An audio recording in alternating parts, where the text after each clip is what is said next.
Soviet leader Kim Jong-il said as follows: "The brave seamen of our People's Army captured Pueblo, the armed spy ship of the U.S. imperialists, which was conducting espionage in our territorial waters, and over 80 aggressors on board the ship. It was a severe punishment to the U.S. imperialist aggressors who violated the sovereignty of our country." Pueblo, armed spy ship of the U.S. imperialists.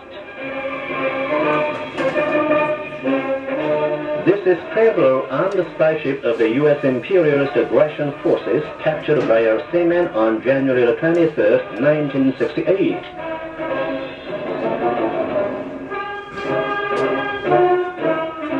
These are the crewmen of Pueblo.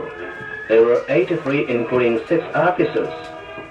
But one of them was killed at the time of capture as they attempted to resist.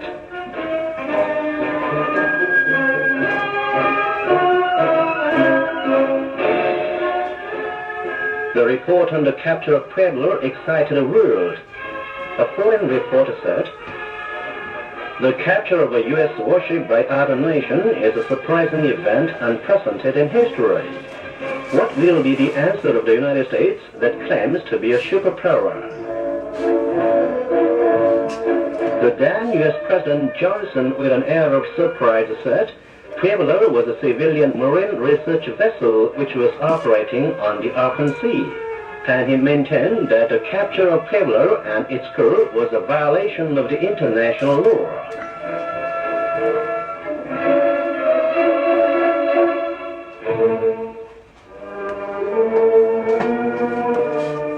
The captured crew also attempted to hide their identities and deny their crimes. But information and evidences captured on the ship proved their crimes.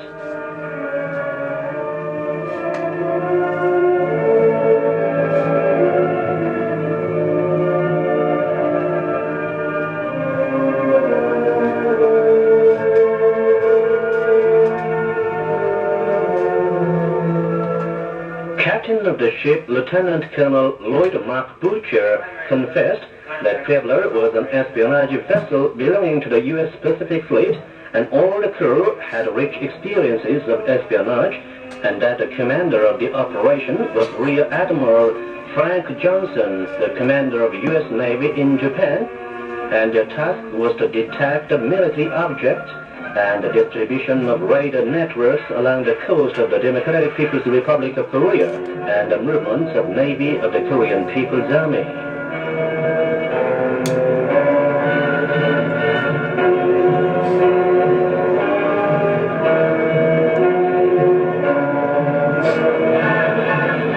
Lieutenant Stephen Robert Harris, a research officer, said that they had left Sasebo port of Japan on January 11, 1968, and as soon as they had entered the waters of East Korean Bay, they disguised the ship as a civilian research vessel and started operation.